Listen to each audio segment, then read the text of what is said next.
After getting caught up to One Piece in March of 2021 and being someone who had analyzed anime on TikTok, I always noticed a reoccurring theme throughout the 900 episodes I had watched. The theme in question was being free. This was a theme shared by another popular anime I was into at the time, and you all probably know it.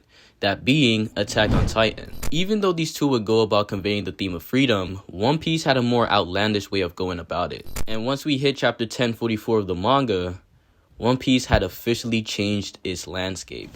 What's up guys, Restless Gambler here, and in today's video we're going to be talking about Gear 5, its theme, what it is, and finally, why it was the perfect power-up for Monkey D. Luffy.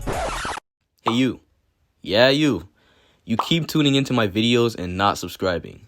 Now, look at my YouTube analytics. Only 17% of the people watching my videos are subscribed. Let's try to at least hit 20%. So just subscribe. I know you like the content. It's a win-win for both of us. Now, to start this off, we have to answer a rather simple question.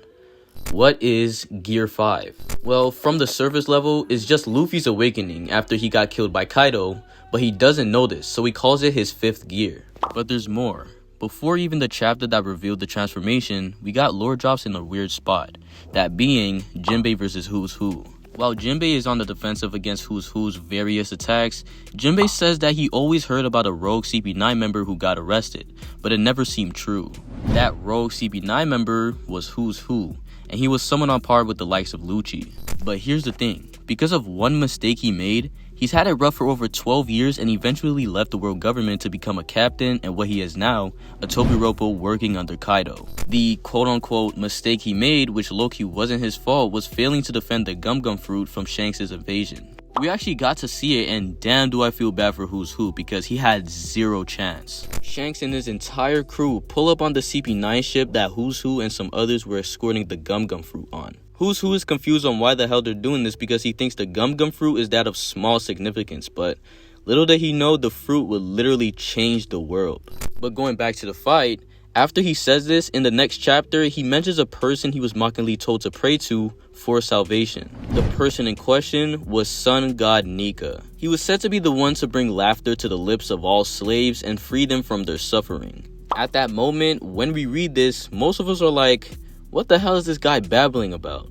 But little did we know how important this was. Because a little under 20 chapters later, we get a dialogue between the Gorosei members, and man did this change all of One Piece. Around the 4th page in a double spread, the Gorosei start talking amongst themselves. They speak about how they sacrificed one of their best members, the one who got hit by drunk Kaido by the way, but they think their priorities were not straight.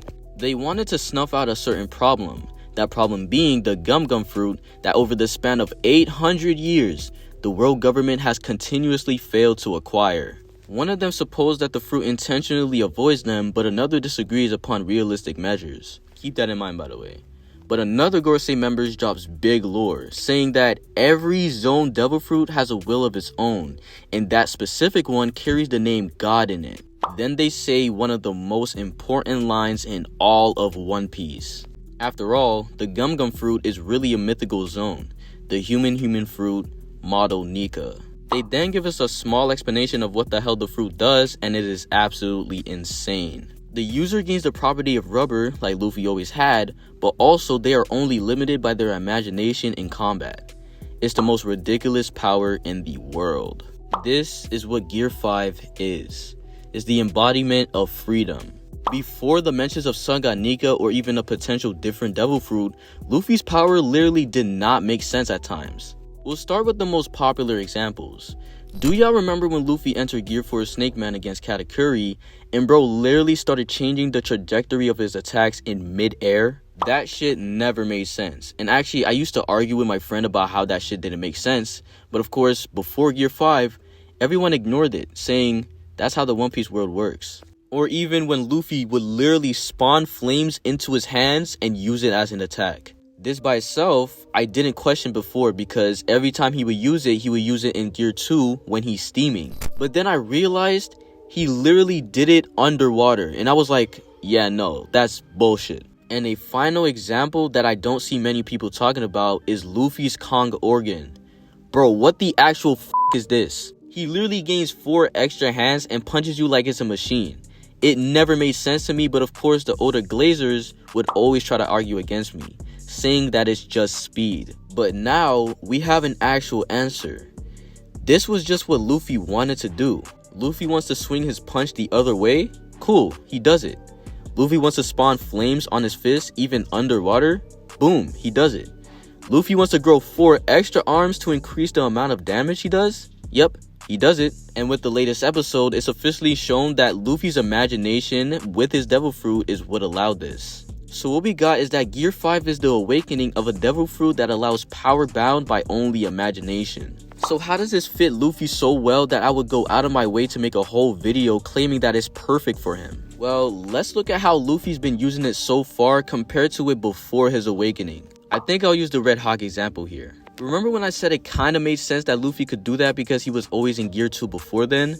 Well, in my opinion, I think that's what showed Luffy's imagination with his own logical twist to it. Like in this example, he wanted to spawn flames on his fist, but he can't just do that yet. So he enters Gear 2 where he's steaming, so now it seems plausible that he can do it. And even a third example, which could be kind of a reach, but Snake Man. He suddenly changes the trajectory of his punches, and that's probably his imagination.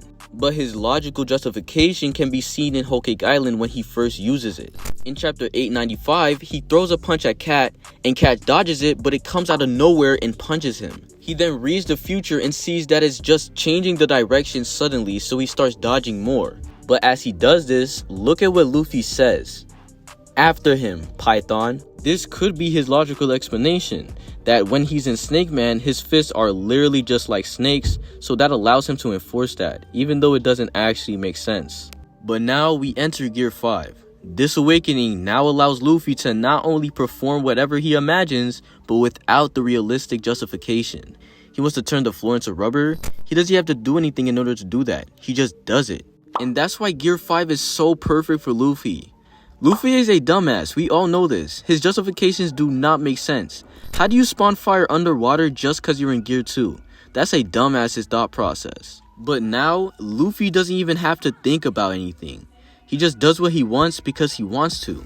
Now, with all that said, we have discussed what Gear 5 is and why it's perfect for Luffy, but now I want to get into what Gear 5 might do in the future and the controversies the community has discussed since its debut. Luffy's playful and free persona in Gear 5 is nice and all, but like other fans, I think it could really impact the mood of every fight going forward.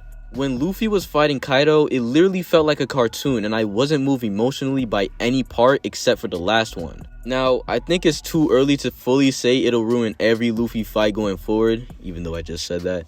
So we'll see how Oda cooks that up. What I do know is that Gear 5 has some amazing setups for the endgame of the story. Gear 5 being the embodiment of freedom is eventually going to be the power that overtakes the world government. The world government itself being the exact opposite of what Gear 5 represents, and that is oppression.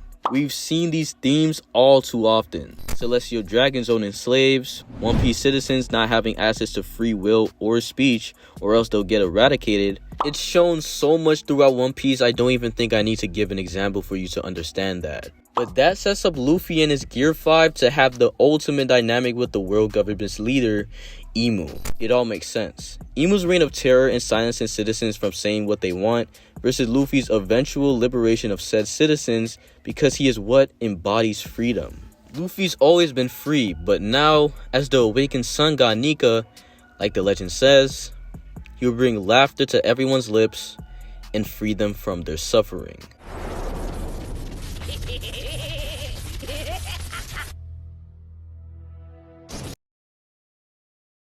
I hope you guys enjoyed that episode because I know I did.